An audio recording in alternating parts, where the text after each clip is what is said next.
할렐루야, 우리 하나님을 찬송합니다. 오늘 또 주님께서 우리에게 이 심장이 뛰게 하시고 우리의 몸에 뜨거운 피가 흐르게 하시고 호흡할 수 있도록 이 땅에서의 또 생명을 허락하여 주셨습니다. 주님을 사랑하는 사람들과 함께 매일 말씀을 공부해서 1년에 성경 일독하는 프로그램 꿀송이 보약 큐티 시간입니다. 2022년 11월 5일 토요일입니다. 오늘 사도행전 16장에서 19장까지를 본문으로 하겠습니다.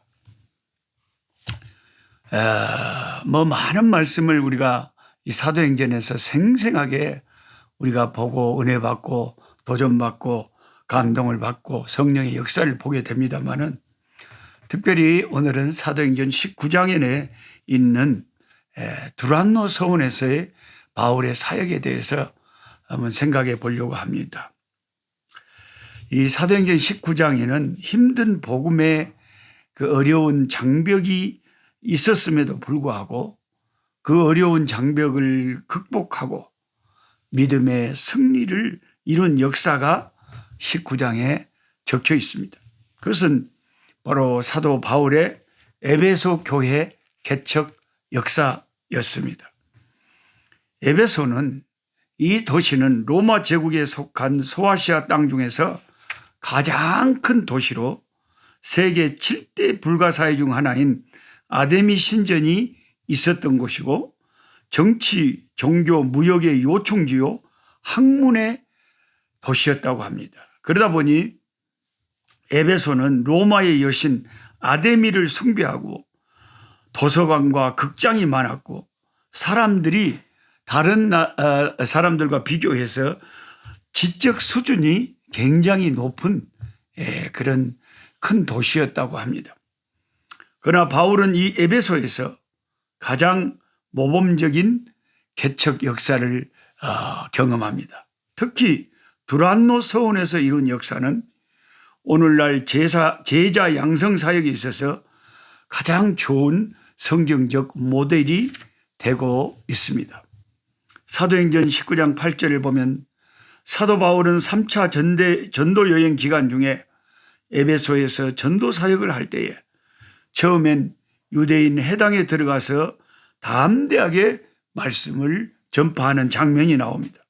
그때 바울의 그 당시의 전도 방식은 메시지를 선포하는 것입니다. 주 예수를 증거하는 것입니다. 대중들에게. 그런데 약 3개월 동안을 그렇게 했지만 그 결과가 별로 열매가 썩 좋지 않았습니다. 사도행전 19장 9절을 보면 어떤 사람들은 마음이 굳어서 순종치 않고 무리 앞에서 이 도를 비방했다. 이건 말도 안 되는 이단이다. 이 도를 비방하는 자들이 오히려 많이 일어났다는 거죠. 사도 바울은 깊은 한계와 좌절감을 느꼈을 것입니다. 이때 바울은 새롭게 전도의 방향을 잡았는데 사도행전 19장 9절을 보면 바울이 그들을 떠나서 제자들을 따로 세우고 두란노 서원에서 날마다 강론하여 2년을 말씀을 가르쳤다. 이렇게 기록되어 있습니다. 바울은 소수의 제자 양성으로 전도의 방향, 선교의 방향을 틀었던 것입니다. 바울은 말씀을 듣기 싫어하는 자들을 떠나서 듣고 배우고 싶은 열망을 가진 은혜를 사모하는 제자들을 따로 불러서 그곳에 두란노 서원에서 2년 동안을 열심히 말씀을 사모하는 자들에게 가르쳤습니다. 바울은 성령으로 거듭나 새롭게 된 몇 사람을 세워 집중적으로 성경 공부를 하면서 제자를 양성했던 것입니다. 저는 이 사도행전 19장 이 두란노 서원에서의 제자 양성을 보면서 저도 많이 깨달음을 얻습니다. 보통 우리 선교사들이 받는 유혹은 뭐냐면 큰 일을 많이 한다. 엄청난 일을 한다. 그런 그 눈에 보이는 가시적인 어떤 것이 많아야 후원도 많이 받을 것 같고, 그런 또 생각이 들거든요. 뭔가 일을 막 대단히 많이 하는 것. 근데 소수의 하나님 말씀에 은혜 받고 주님을 사랑하는 자들을 소수로 모아서 주님의 참 헌신된 제자가 되도록 집중적으로 제자를 키우는 이런 사역을 하는 종들은 크게 보고할 것도 없고 사람 키우는 거니까. 시간은 엄청나게 가고, 그렇게 되니까 선교사들이 사도 바울의 이 사도행전 19장 같은 제자 양성에 힘을 쏟는 그런 일보다는 교회 세우고 학교 세우고 막 큰 뭔가 사진을 찍어서 보여줄 수 있는, 와 대단하다, 이런 것에 우리가 먼저 관심을 많이 갖게 되는 경향이 있습니다. 그런데 오늘 말씀을 읽으면서 성령의 음성을 듣습니다. 하나님이 다 책임질 거니 쓸데없는 생각하지 말고 소수의 몇 명이라도 정말 이 아프리카를 살릴 수 있는, 아프리카의 부흥에 불을 붙일 수 있는 참 헌신된 제자들 제대로 몇 명이라도 길러내는 것이 두고두고 하나님 나라의 중요한 사역이다 하는 것을 도전을 받는다 이 말입니다. 예수님이 이 세상에 오셨을 때에, 사역하실 때에 수많은 군중들이 예수님 가는 곳마다 몰려들었습니다.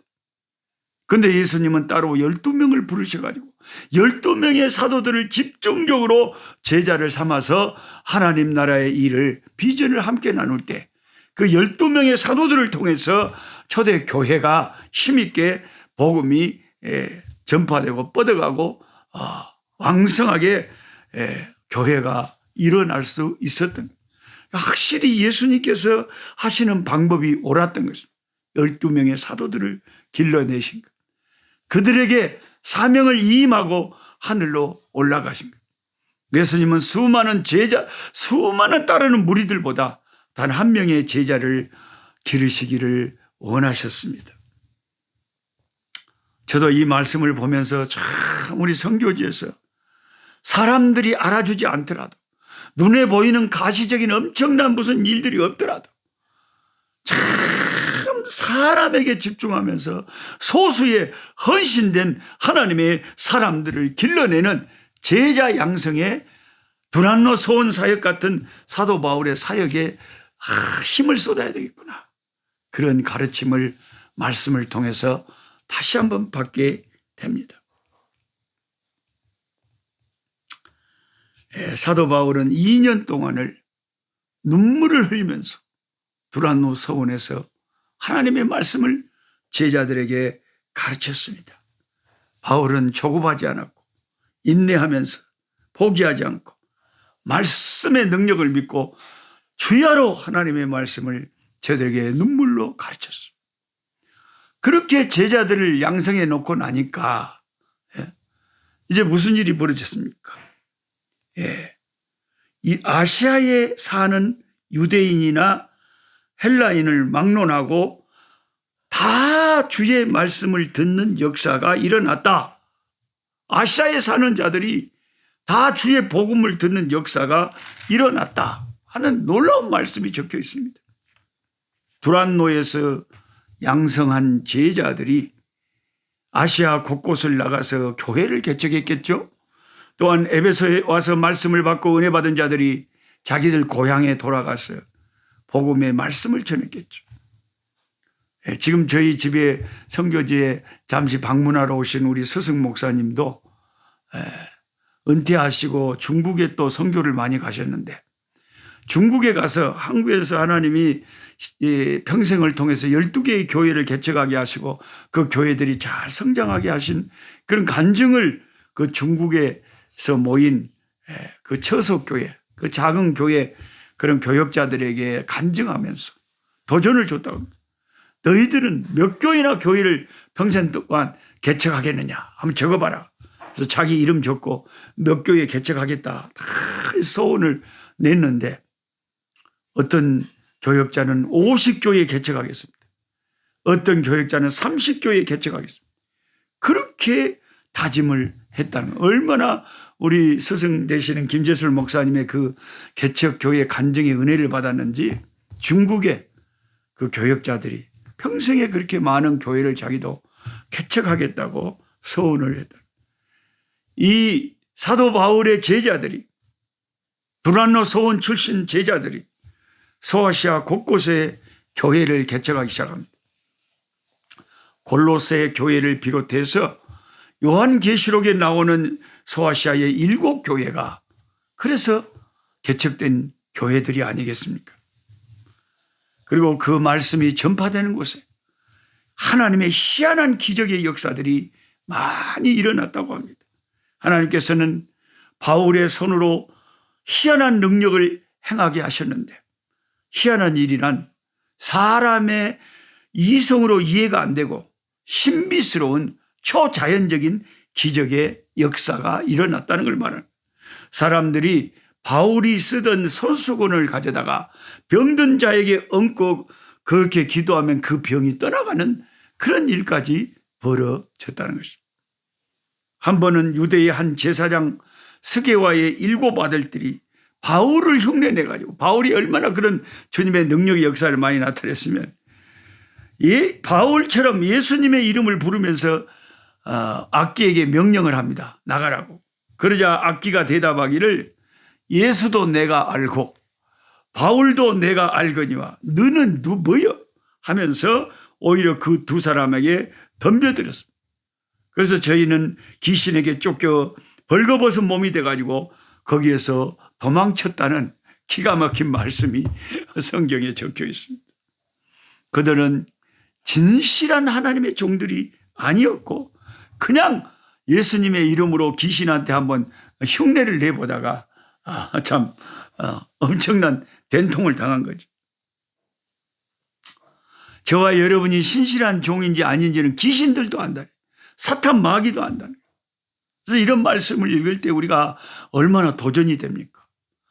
귀신들도 내가 진짜로 하나님 사랑하고 성령으로 충만하고 정말 주님을 기쁘시게 하는 종이라면 귀신들도 벌벌 떨지만은 내가 사이비 비스무리하게 제대로 주님을 진실하게 따르는 종이 아니라면 귀신들도 다 알아본다. 귀신의 조롱을 받는 사람이 되겠다.